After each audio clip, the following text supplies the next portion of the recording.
आगोलनिफ्रायनो सिन्था खालामबोबाय थानाय मिनि सेक्रेटारियेट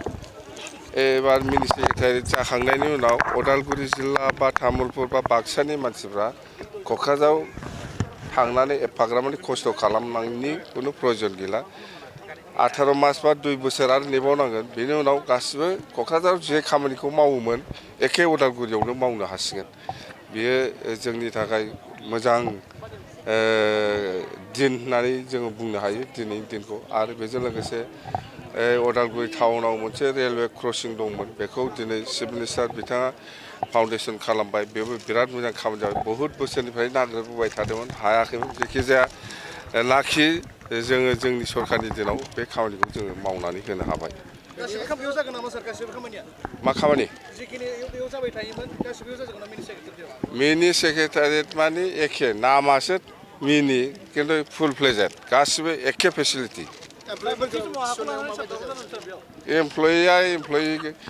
एमप्लयिनि नियम दङ थिसननाया मारै थिसननांगौ बे सिस्टेमाव थिसनगोन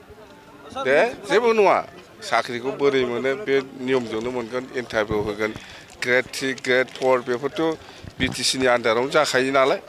बियो समस्या जाया जोङो इन्टारभिउ होनानै सोगोन बास मोनगोन 2 लाखआ जोङो दाखालि 10 फेब्रुवारियाव जोङो आराम्भ खालामबाय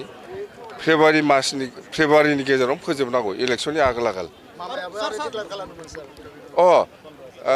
सिएम साराबो डिक्लेयार खालामदों बेखौ जोङो इलेक्सननि उनाव खालामहैनोसै दे अबे आं जेबो मिथिया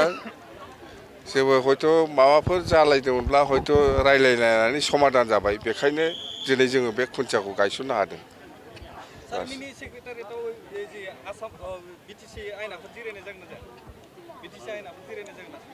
आं बबेबा शब्दखौ बारा बुजिनो रोङा ना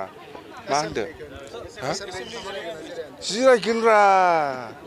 मानो जिराया जानो मिनि सेक्रेटारि जाबाय बेहाय जों मानो जिराया जानो जागोन जिरायगोन एसेमब्लि खुंगोन एखे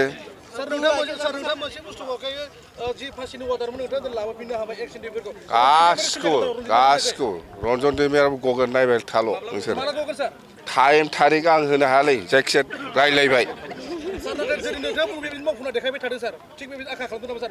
आरो नोंसोर मा सानदों बिनि डाबल गुन मावगोन आङो नायबाय था